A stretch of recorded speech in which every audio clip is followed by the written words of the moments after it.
Hello and welcome to Politics Today. I'm Farhan Dogar. Today we were going to talk about Pakistan's political situation, particularly the speeches that were given today in the parliament, because if you remember, yesterday we were talking about all parties conference, and then we talked about another, ordering of the same alphabets, not APC, but PAC as well.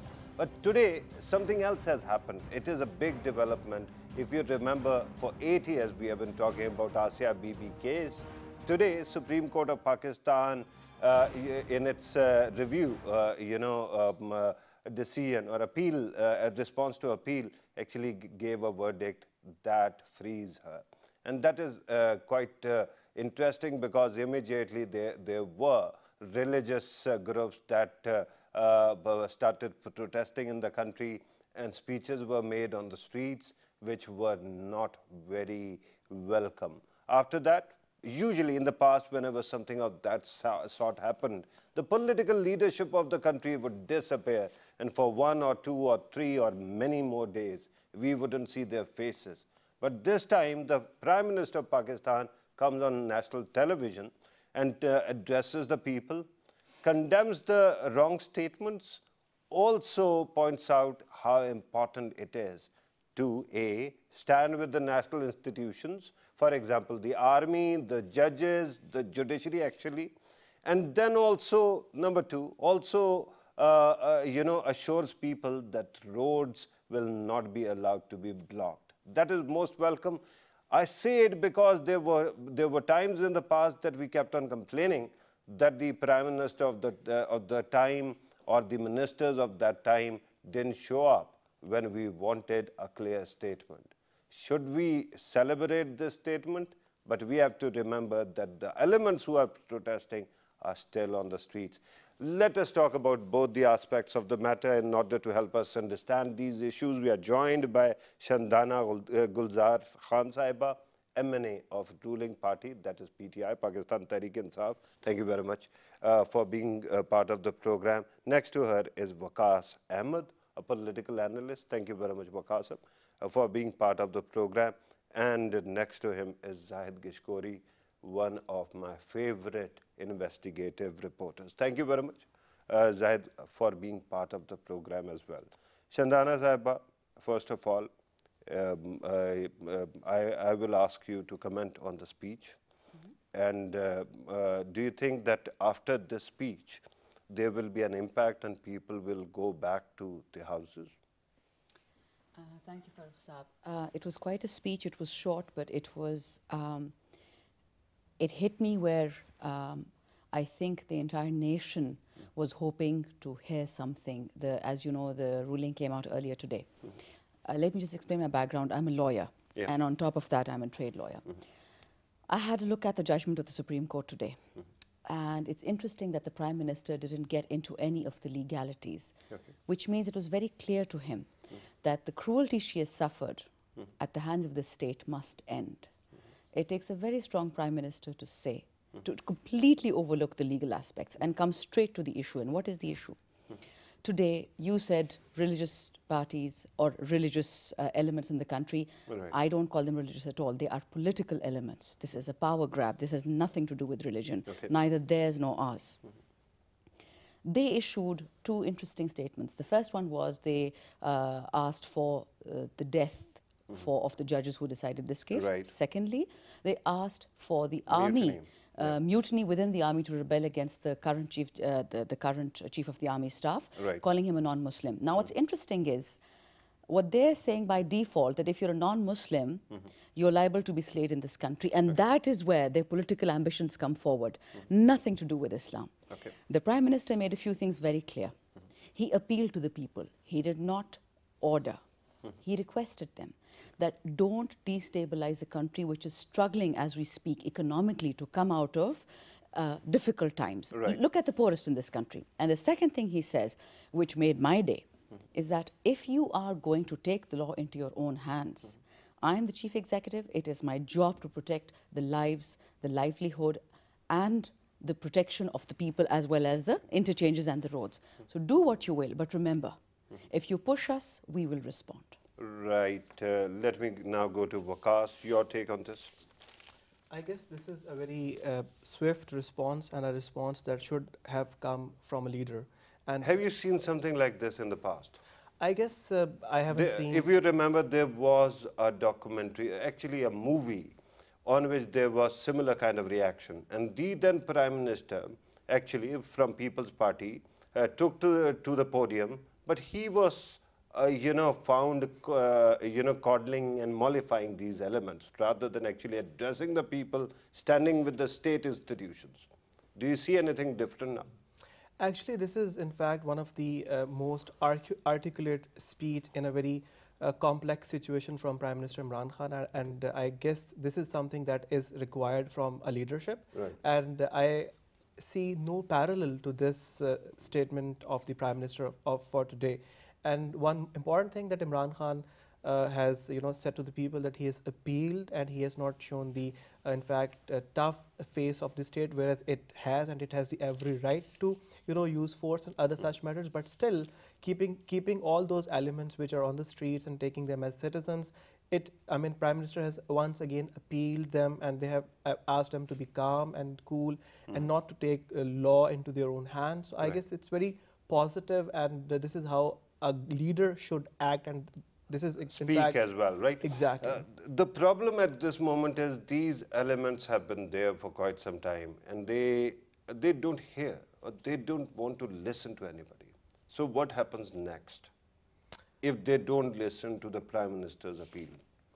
I guess there are multiple options which are there with the government, and use of force, I guess, is the last option, and government can negotiate, and government can use other sources as well. You think there should be negotiations? I guess to this diffuse the situation, at times governments can, but still, to me at the moment, going what can to an you extreme, talk about? What can you negotiate about? I mean, Here's a judgment which is about human rights. Exactly. And it is quite clear as daylight. And the Prime Minister also has stated something categorically. Now, what are you going to negotiate about? Actually, negotiations is about clearing the roads and Okay. not inciting people. Okay. Negotiations Demand from them. Right. That is important. Zahid Giskori, your take on the speech, your opening comments, sir. Thank you, Farooq. The speech is very short, crisp, and he hit the bull by, I think, By it's the a wonderful horn. speech, by the way, because it has been 10 to 12 years now. I have never came across such speech that on very important issue, that it's the second judgment. I would rather call it a landmark judgment by the Supreme Court of Pakistan, where we were pinning hope that justice would be served to, this lady.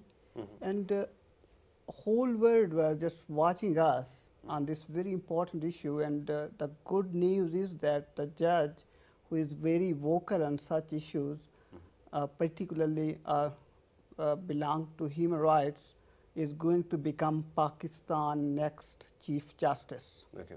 And it was a very nuanced, verdict where everything was actually discussed and it was covered, right? Yeah. Is it not true? It was covered, and the interesting is that on page 56 in his exclusive note by Justice Khosa, said that the word Asia mean that a sinner, but he quoted that in current circumstances, he just recalled King Lear, the famous drama of William Shakespeare. He usually quotes from, Because fiction as well, yeah. he also read fiction. literature, and that's why. The one thing is, Imran Khan call, I generally support it. Wonderful call. Tomorrow he is leaving for China. Good luck to him. Let's see. But this issue, very issue, if you remember, last year, exactly in this month, Islamabad was sealed, and even Twin Cities, the life was miserable. Right. By this group. That actually helps me to come to the next question. That is very important. Remember, the PTI government is new, right? It has just taken over. But we have seen these elements, doing the similar kind of things in the past as well. That means for the state structure, especially the administrative side, It is not something new. And we have been discussing National Action Plan as well. Why do you think usually when there is such a kind of protest, we don't have a clear plan to stop them? Actually, Farooq, this is very, and such incidents are very sensitive. You know that. What do you mean by sensitive? Sensitive means that when it comes to such issues like blasphemy or such man-made laws, otherwise, why can't we review them, which otherwise formed by us? Okay, I don't want to actually talk about blasphemy laws right now. I want you to tell me about how these things can be implemented. At this moment, there are people on the street, and you have to have some kind of strategy to actually take care of this situation where they want to block the roads. Actually, you know that this political, religious, you know, the powers and clerics apparently have become more powerful as they want to share their... Right. And that is the negative side. I have to actually look at the brighter side as well. And let me ask Shandana Sahiba, allow me. Shandana Sahiba, whenever we call these issues sensitive, it means that we are empowering the other side. We are ceding some power to the other side that, look, we shouldn't be discussing these issues. There might be some kind of consequences because people are angry. But on the other side, we have been discussing terrorism, extremism in this country. National Action Plan talked about combating extremism and the narratives. Why is it that whenever something of this sort happens, many of the administrative, elements are caught off guard? Oh, that's a big question. I suppose I can start historically, even with the creation of this country, when the Qaid insisted on a flag having the white portion marked out for minorities. Not many countries in the world have done that. You have a country that's being made on a religious edict, but at the same time you're recognizing that you have many people in this country who will not be Muslims. So that's one thing. That's where the sensitivity part comes in. Sensitivity is to be extended to the minorities, not the other way around. Secondly, there's another definition of sensitivity, and that is the religious violence, because it is not religious at all.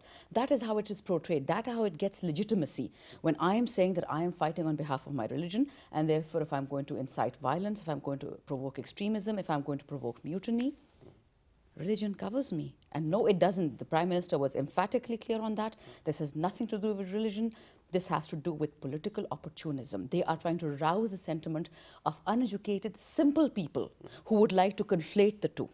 Thirdly, all Pakistani, all international organizations, administrations, when we talk about sensitivity, we talk about one particular thing. We talk about violence. Nobody wishes to have violence in any administration. However, there's a price you pay and a fine line that you tread. Violence now or violence later? Violence against minorities, violence against your property, violence against your life. So the Prime Minister has made it very clear that he will not be blackmailed by any sort of protest against a legitimate verdict of the court of this country, which is being run by the rules under the Constitution. Yeah. And I get that. On Prime Minister's side, he has done his job. But I am a common man, and I have to commute, right? I have to take my children to school and bring them back. Somebody has to ensure that the roads are clear. Prime Minister's own person is not going to stand on the streets and do it, right? So, in that, the country has to have a contingency plan. Whenever something of this sort happens, you have to have a plan. Where is that plan? If I may, the country always has a contingency plan. I come from a family of servicemen. This country had a very difficult time back in the 80s with the Afghan war. Yeah, it did. It depends on the will of the authority. The plans are always there. What do they want to do? And I can assure you in this case, the plans are already there. It will now depend on what sort of mob is going to be out on the streets. If they are going to exercise their legitimate right to protest, I don't know what they're protesting against, I doubt the authorities will crack down on them. But if they decide to take the law into their own hands, well, for the moment... Even the major arteries, like the motorway. They're trying to, as I said, they're trying to provoke people. Ambulances, funerals, weddings, children's schools. So if it reaches a point, and we'll see that point fairly quickly tomorrow, if it reaches a point where it's going to threaten civilian lives, civilian property, you will see a reaction. Right. And Waqas, I have to actually talk about another element of contingency planning. I'm a father, I have 2 daughters, and they have to go to school, right? We knew this decision is coming.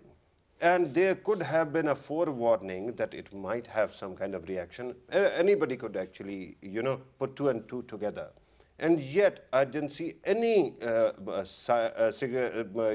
signs or any messaging coming from the school administrations, or for that matter, the local administration, where we could have been warned that the school may, end fairly quickly. And that is exactly what happened.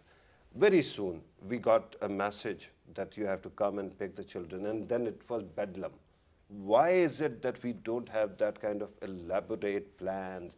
If we have them, why they stop working at the right moment when you need them? Actually, first I would like to respond to what you have previously said about the putting things into boxes where we tag them as sensitive. Yeah. That is because just to cover those things that we don't want to discuss and that we want to use for we are too frightened to discuss them. Actually, we want to use all those narratives, we want to use all those strategies, all those religio-political tools for certain political purposes, certain to, to make a political garb or to influence some other people and to make a cloud. And that's why, we have created boxes in our society. And will you allow me to qualify at that point as well? Because I remember when Salman Taseer was assassinated, I was ill, but I came back to the studio and I hosted a program.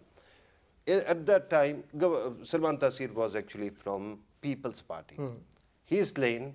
I get clerics to condemn the act, other people from other political parties, but People's Party is no-show. We keep on calling them, but they are not even visible, right? They keep on saying that we don't want to come on here.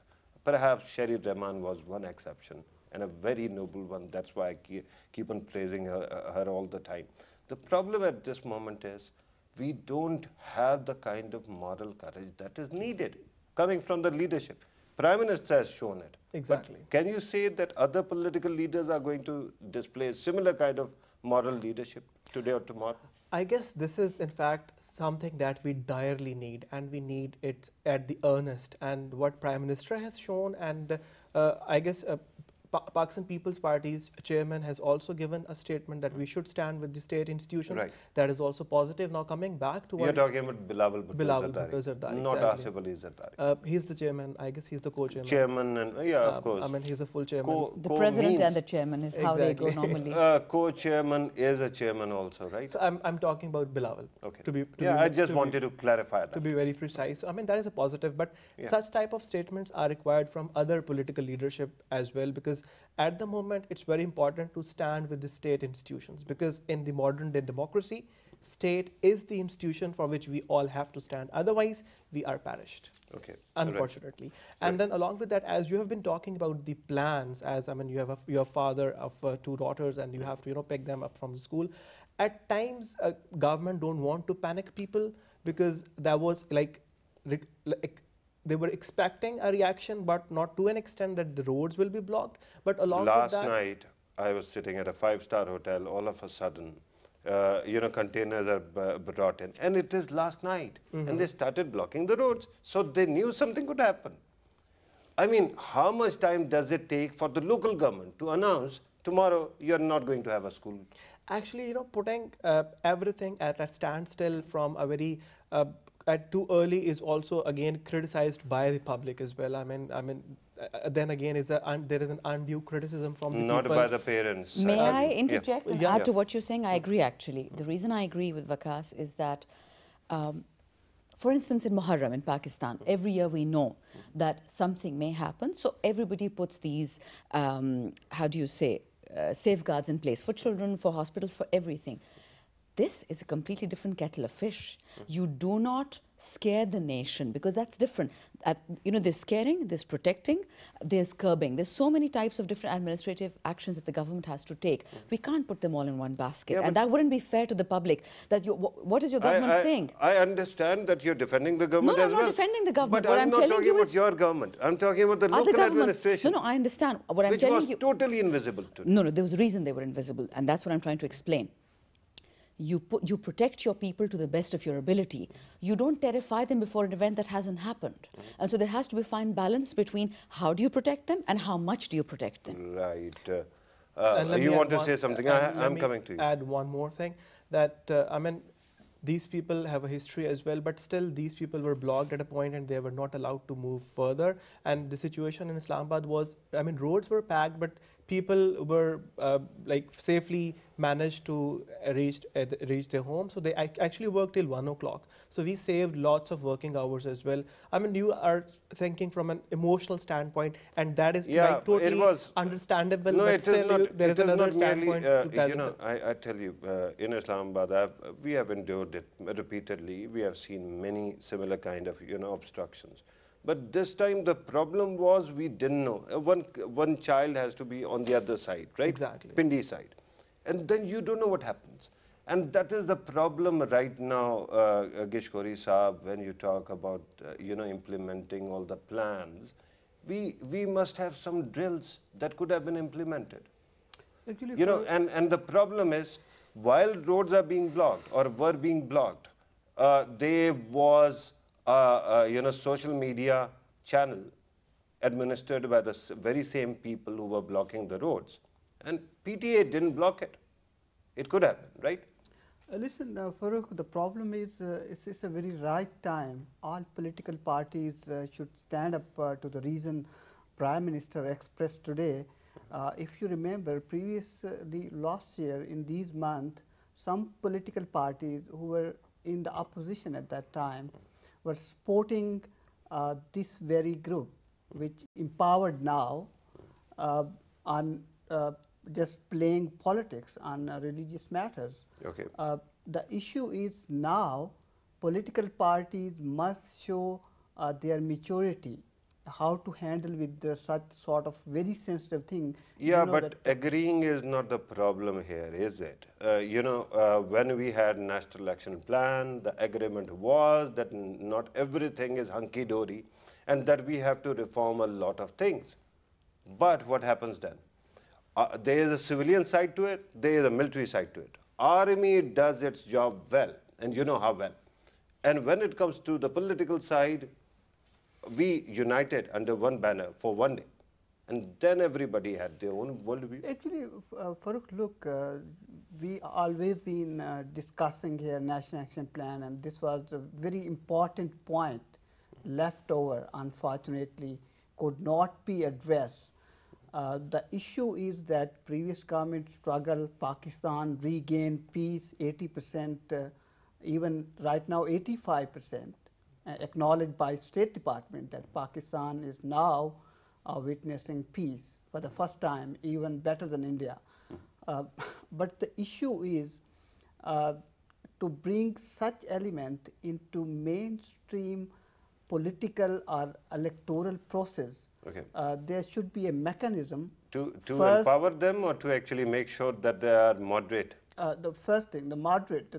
You have to work on the moderation side, yes, right? It's a job. They don't need your help to enter into the mainstream. A state institution that first make sure that TLP got something like 2.2 million votes. Million votes, and it has become the third political force in shape of electoral process, which grabbed maximum votes. Even look at by poll, 37th constituencies.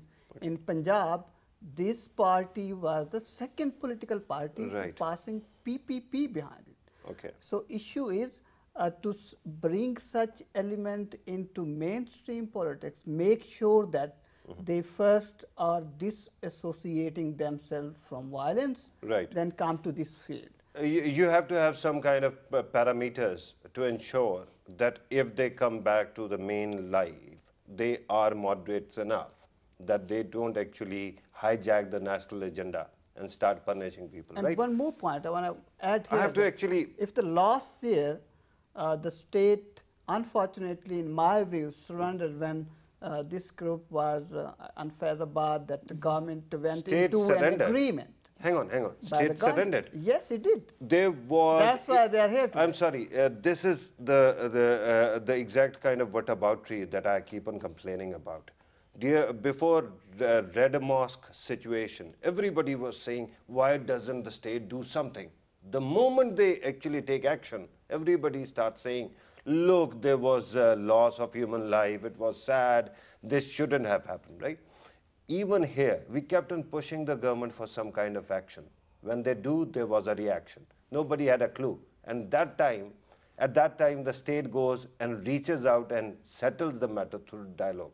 Why should I call it a concession or surrender? No, it's sort of surrender. I mean that I'm glad today, perhaps in past 12 years, Imran Khan has become the first Prime Minister. I might not agree to his many policies, but this time today, it gave me a courage that Prime Minister categorically and called spade a spade. Thus, appeal people, please don't do this. And he stood with his own state institutions as well. I have to actually go back to Shandana Sahiba, and I have to ask you, while on the streets we saw the kind of reaction that was there, but in the parliament something else was going on. There was a better, more harmonious environment where Asif Ali Zardari stands up and says we have to come together. Yes. And then I saw another reaction from the treasury benches, where it was said that, yes, let us come together, but let us come together against every problem faced by the country, including corruption. So do you think that it is actually a consensus possible where you can fight terrorism, extremism, and corruption at the same time? Or you'll have to make some concessions to people who are under investigation? Thank you, Farooq. That's again a very comprehensive question. I wish I had a pen and paper, but there's actually natural linkage between the three questions you asked. As you recall, today the National Assembly, Murad Saeed, made a very interesting speech. They started off with Kashmir, they went on to corruption. Then President Asif Zardari gets up and makes a very conciliatory speech. It was so conciliatory that most of us forgot the norms of the assembly. Interestingly, when somebody makes a speech from your own party, you thump the tables. It was so spontaneous that after the president finished speaking, everybody thumped the tables without asking for permission from the party whip, because it moved all of us. And I think that just proves that this government, our government, is not on any vendetta or it's vindictive. We're simply asking for justice for the common man. Where has their money gone? Then, Shafkat Mahmood Sahib, our Minister for Higher Education Commission, he got up, he made an excellent speech. He acknowledged the words of the former president, and he told him that we wish to work with anybody that wishes to work with us on the path to taking this country to where it should have been 50 years ago. And therefore, I think he not only mentioned the Charter of Democracy, but he talked about corruption. And then today you must have seen in the headlines that 71 people, both currently in the government and in the previous, including members of PTI, have been mentioned as an investigation by the National Accountability Bureau. That sends the strongest signal by our party. It doesn't matter which party you belong to. If you've either misused authority, it's financial corruption, otherwise corruption, you will be investigated. Punishment comes much later. But nobody's a sacred cow anymore, not in the political parties. So your government, your party is not going to compromise on this principle? With anyone, not our own party either. What happens if the other side is expecting something of that sort? Otherwise, consensus is not built. Cooperation is not extended. I don't think the party, other parties, the opposition parties, or anybody even within the PTI is in two minds about this matter anymore. Corruption. I'm saying this because Asif Ali Zardari Sahab had a very different demeanor, and today he spoke up. I don't remember. Very positive. Now a different demeanor, and now he speaks up. But simultaneously, it is the time when he is under investigation, and there are rumors that he might actually be, interned soon. So that means something is necessitating that kind of outreach. That's one way to look at it. Another way to look at it is what he said actually to the leader of the opposition, Shehbaz Sharif Sahib, on the floor of the House. Shahbaz Sharif Sahib experienced a Freudian slip moment when he said that we will not allow People's Party to destroy this country, and then suddenly he realized he meant the PTI. Okay. And the former President Zardari Sahib picked up on that and he said, sir, you've still not forgotten who your real enemy is, isn't it? Okay. So he took political mileage out of that statement. And I think and I hope that all our political parties, if they're looking at the how do you say, the sustainability of this country, if they're looking at the longevity of this country, everybody will have to come to that point that we're already in, that corruption has destroyed us inside out. Right. Longevity of the country is never a problem. Longevity of democracy is, because in the past we have seen checkered history of democracy. And Waqas, you have to talk about the corruption, the charges, and how in the past we had to have some kind of NRO. And now there's this speculation that maybe opposition wants some kind of an NRO to actually move forward. What happens when they don't get it? I guess these are political speculations to get the political mileage, both on the side of the government and the opposition as well. I'm so glad that I have a panel full of doves. No, none of the hawks here, right? I think it's a good day. It is We're a all good in day. a good mood. I mean, it's very. I guess it's not good to take a a position out of mere speculations unless or until things are but not investigations proven. are going on. But investigation does not mean you're guilty. Yeah, of course. I mean, it's a process. But you are silent in the parliament for 2 months. All of a sudden you speak up and you're talking about reconciliation. That is the same time, exact same time, when investigation is, reaching its crescendo. You do put 2 and 2 together, don't you? I guess let me tell you one thing, that People's Party has a history and they are very clear on one thing, that democracy and the continuity of democracy is actually necessary for the longevity of the country as well, because they are like, in fact, quite closer to each other. Okay. Because if we want to proceed further and if we want to move on, we have to remain on a democratic path. And in this sense, if you look at the People's Party, their leadership has been, sacrificing in various terms. And now, if it's Asif Ali Zardari, I guess he is clear on one thing, that it has to be democracy, come what may. But if you remember 1 week ago, he was talking about APC, he was not perhaps APC, but he was talking about weaknesses of the federal government. And during his first presser, he implied that somehow they have to stop or bring down the government as well. Later on, they somehow made it up by saying that they don't want to bring the government down, it is not essential. Actually, but from there, total confrontation to all of a sudden, once again, reconciliation. Something must have changed. Let me tell you one thing, that speaking at the floor of a house and speaking in public, and there is always difference between, there is always a difference between rhetoric and reality. And if you look at the numbers of Pakistan People's Party that they do have in the parliament, I guess they are not in a position to destabilize the government, or they are not in fact positioned to demolish the government at all. Okay. So there is always a political side. He goes to Maulana Fazlur Rahman, then Maulana Fazlur Rahman goes to Mian Nawaz Sharif, then there's talk of APC, which becomes an MPC, and then it doesn't actually, it is not realized the way it was expected. Farooq, I mean, all these, they are the political leaders and they want to become relevant, and then there is a mushrooming of political, channels in Pakistan, and they want to be, somehow present in the news as well, because it's in fact important for their identity as well. Okay. So if you're talking about APC, Maulana Fazlur Rahman called an APC previously, and then at the end of the day what happened was, I mean, he was unable to garner consensus of the people to boycott the assembly, and ultimately all the leadership came in, and then once again it shows that all the political leadership of the major parties is clear on democracy. Right, and ergo everything is hunky-dory. Your take?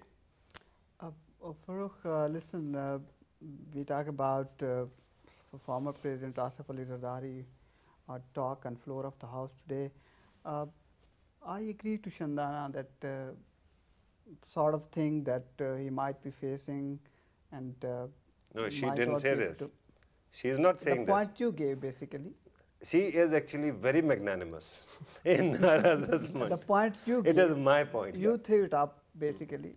The thing is that I don't see that He, of course, facing a very serious investigation.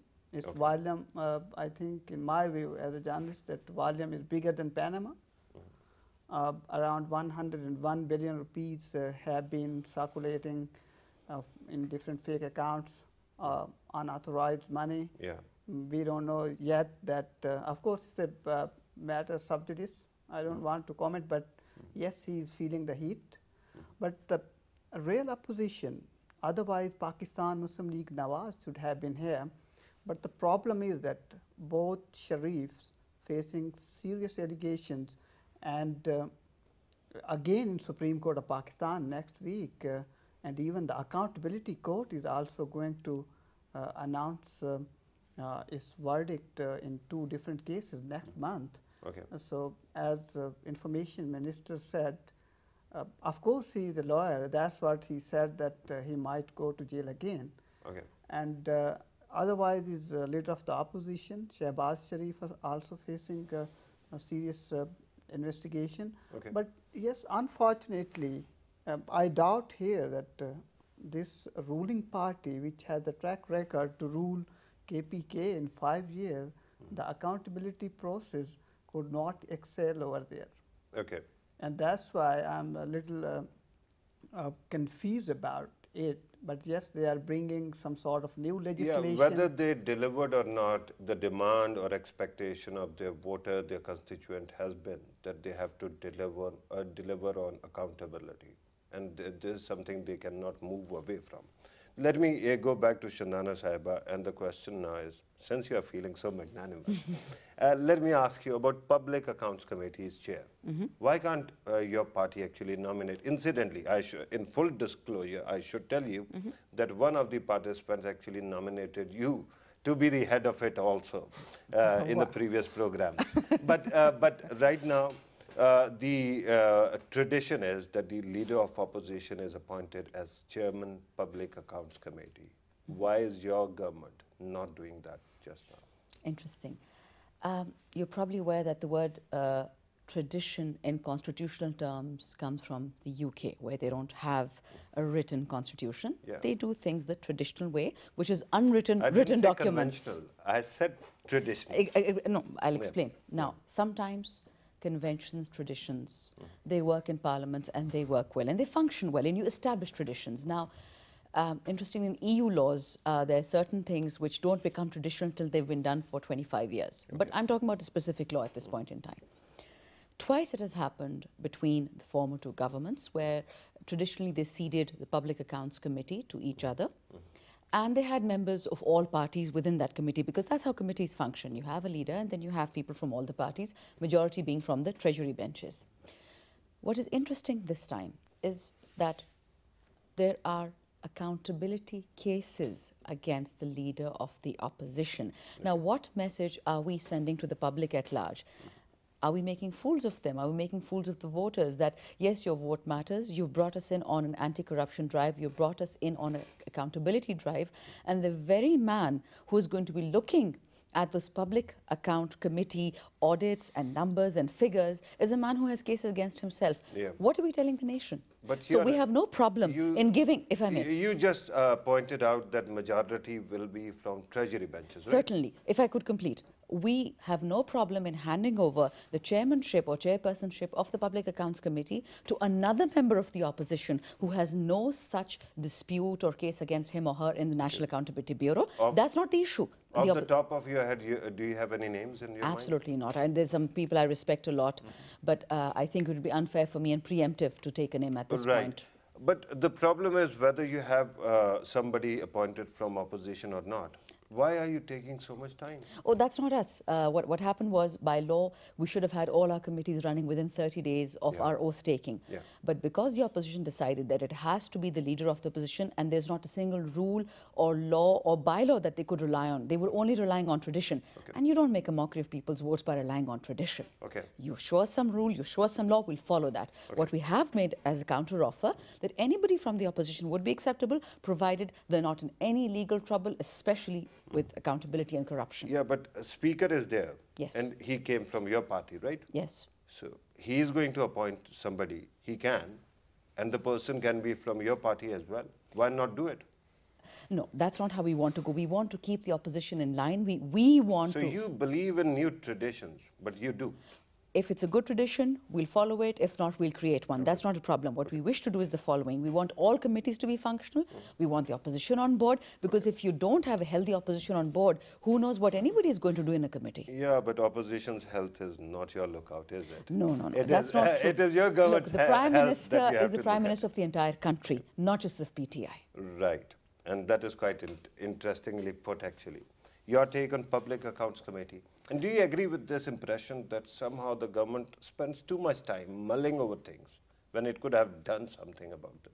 Well, I have a different perspective, slightly different from what Shandana Saba was saying. Reason being that since we are a parliamentary democracy, and our model of democracy is in fact majorly influenced by the British model, and then we have to somehow respect the traditions that we have actually created by ourselves, and then in fact invented by ourselves. And along with that, you know, yeah, but, if you're talking about the... sorry, I don't want to interject, but I have to, because the tradition in question was created by Charter of Democracy, signed by two parties.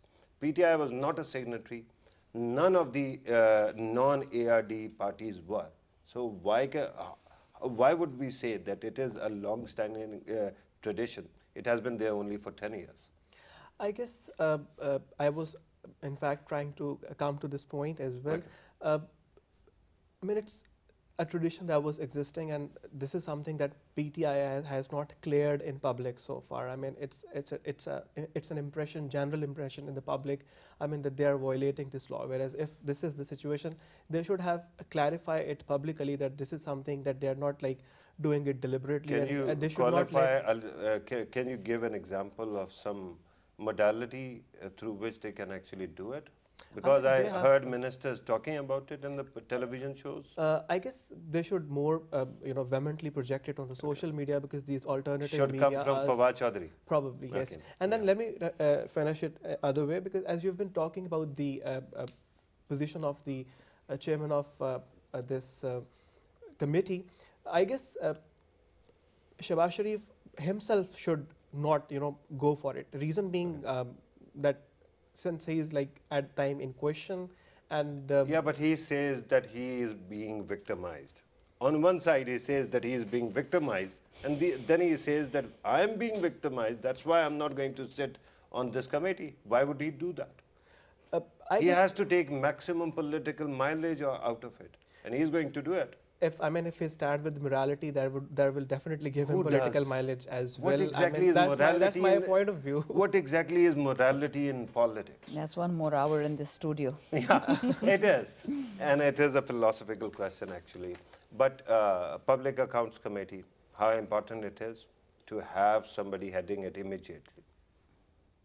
Farooq, it's very important. You know that in previous year, 1.1 trillion rupees different audit paras have been pointed out by Auditor General of Pakistan. Okay.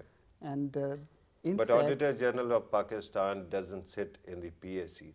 It is the lawmakers I'm coming to that who point. do. Just let me to complete my argument here that the previous 5 years, this Public Account Committee is legally bound to discuss all paras, audit paras and crop allegations and different things, and that's why I endorse Shandana again, fortunately or unfortunately, that morally Shehbaz Sharif should not chair it, because okay, he once is again facing there is some confusion. It is actually you're endorsing seriously, Waqas right now. It was his statement.